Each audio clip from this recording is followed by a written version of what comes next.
Sa video na ito ay pag-uusapan po natin ang isang matinding analysis tungkol po kay XRP.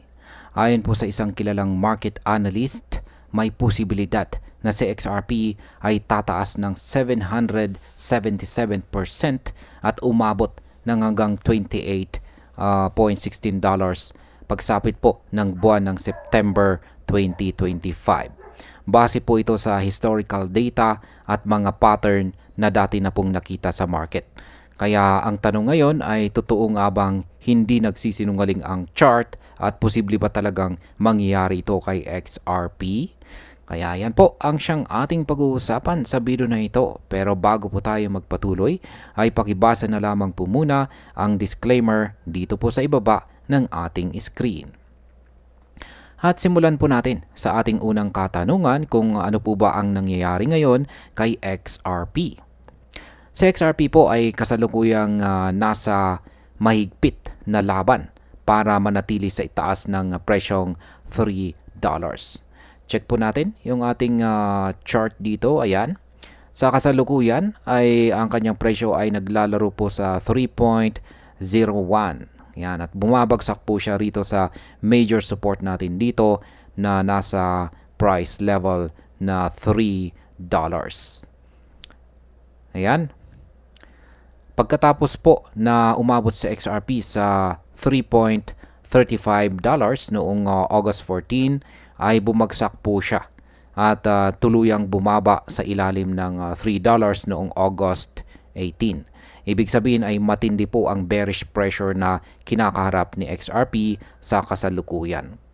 Kaya ang market impact po nito ay ang pagbaba po sa ilalim ng $3 ay nagbibigay ng kaba sa mga traders dahil maaari pong mag-trigger ito ng panic selling.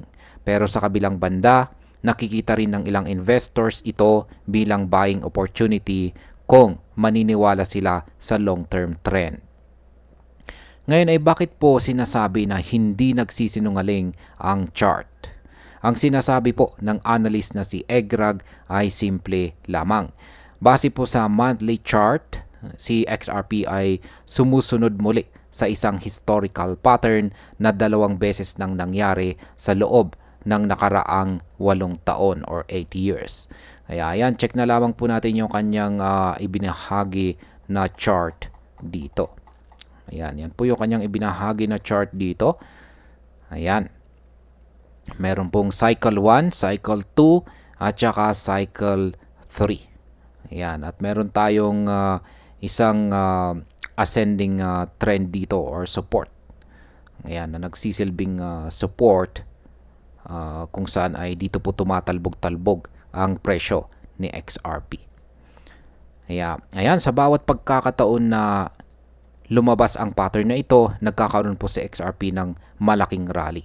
Yan, kapag nagkataon po na muling tama ang pattern, maaari pong magkaroon ng sudden bullish momentum na magtutulak sa presyo ng XRP pa itaas. Ito ay makakapagdulot po ng pagpasok ng mas maraming traders at saka investors. Ngayon ay paano po ito nangyari sa cycle ng taong 2020 at saka 2021. Ayan, noong November 2020, bumagsak po si XRP para muling bumisita sa ascending channel. Ayan, taong 2020. Kaya dito po yan. Bumagsak po siya rito. Ayan. At binisita po niya yung channel na ito. Ayan. Pagkatapos nun ay umangat po siya hanggang sa presyong 0.79 bilang kanyang unang peak price. Ayan, 0.79. Ayan, pagkatapos ay nagkaroon po ng consolidation phase at muling umakyat po si XRP hanggang $1.96 noong April 2021. Ayan, umabot po siya sa 1.96 noong April 2021. Kaya dito po yan. Ayan. At dyan na rin yung nasa cycle 2 na po siya. At ang pagitan po ng dalawang peak ay umabot ng 151 days o 5 monthly bars. Kaya ang ganito pong paulit-ulit na pattern ay nagbibigay ng kumpiyansa sa mga technical traders na gumagamit po ng historical charts para mag-predict ng future price action. Ngayon ay ano naman po ang nangyari kay XRP mula 2024 hanggang 2025. Yan, sa pagitan po ng April hanggang November 2024 ay bumagsak po si XRP ng hanggang 0.5. Ayan, bumagsak po siya hanggang 0.5.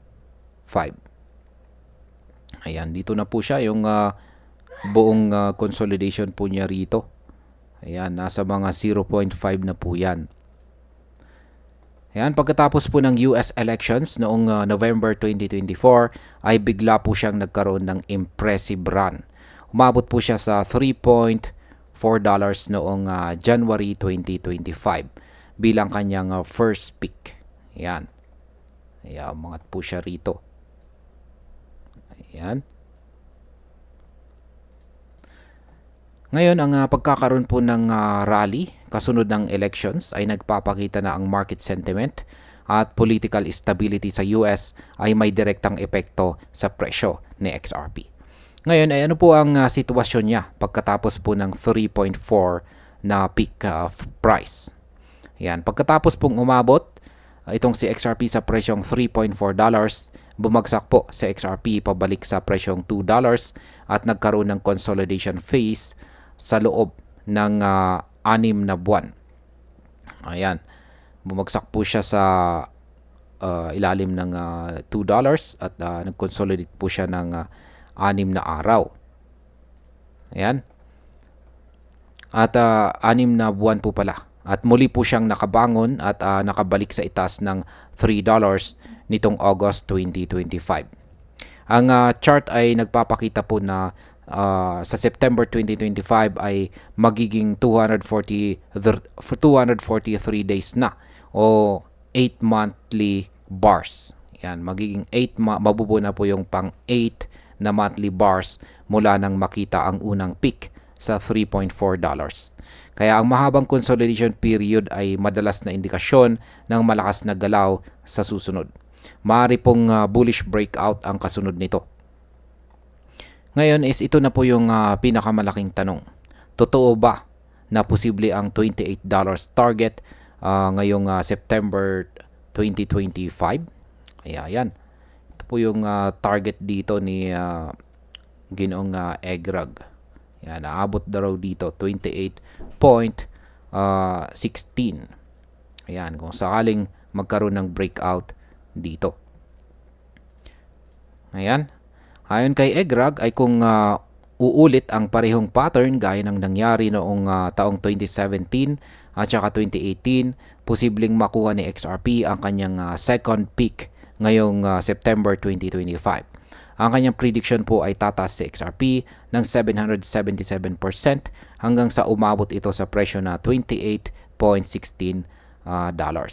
Kung mangyari ito, siguradong may massive FOMO or fear of missing out sa market. Maraming bagong investors po ang papasok at posibleng magdulot ito ng sobrang liquidity at saka volatility. Yan, ngayon ay alamin naman po natin kung ano ang sinasabi ng ibang mga analyst tungkol dito. Ayan. Check naman natin yung sinasabi ng ibang mga analyst dito. Hindi lamang po si Egrag ang may ganitong pananaw. Maging si Credible. Ayan, maging si Credible, isa na rin po siyang kilalang market watcher, ay nagsabi na si XRP ay posibleng umabot ng $28. Nakita po niya na halos sumusunod si XRP sa parehong Elliott wave pattern na sinusunod din ni Bitcoin. Kaya ang market impact po nito ay ang pagkakaroon ng parehong prediction mula sa iba't ibang analyst ay nagdadagdag ng confidence sa community. Maaari po itong maging dahilan ng mas maraming hodlers na manatili at maghintay ng malaking rally. Ano naman po ang kakaibang nangyari matapos ang laban ng Ripple at saka SEC?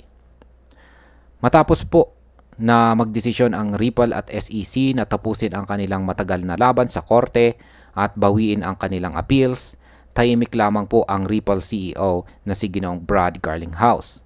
Ang kanyang pananahimik ay nagdudulot ng maraming tanong sa community. Kaya ang market impact po nito ay ang kawalan ng pahayag mula kay Ginoong Garlinghouse ay nagiging dahilan ng uncertainty. Ang market ay sensitibo sa ganitong bagay at maaari pong mag-trigger ng parehong bullish at saka bearish reactions. Depende po sa kung paano ito i-interpret ng mga investors. Ayan, bilang panghuli, kung titingnan po natin ang kasaysayan at mga chart patterns, malinaw na maraming pagkakataon na nagbunga ng malaking rally sa XRP. Ang posibilidad po na umabot po siya sa $28 sa September 2025 ay exciting. Pero kailangan pa rin itong lapitan ng may pag-iingat. Ang market po ay hindi palaging predictable at kahit gaano pa kalakas ang technical patterns, may mga external factors gaya po ng regulasyon at global events na maaari pong makaapekto sa presyo. Para sa akin, magandang bantayan po sa XRP sa susunod na buwan at maghanda sa posibleng malaking galaw. Pero hindi dapat mawala ang risk management ng bawat investor. At ayan, hanggang dito na lamang po tayo sa video na ito mga ka-crypto. Marami pong salamat sa panonood. Ingat po tayo lagi at God bless po sa ating lahat.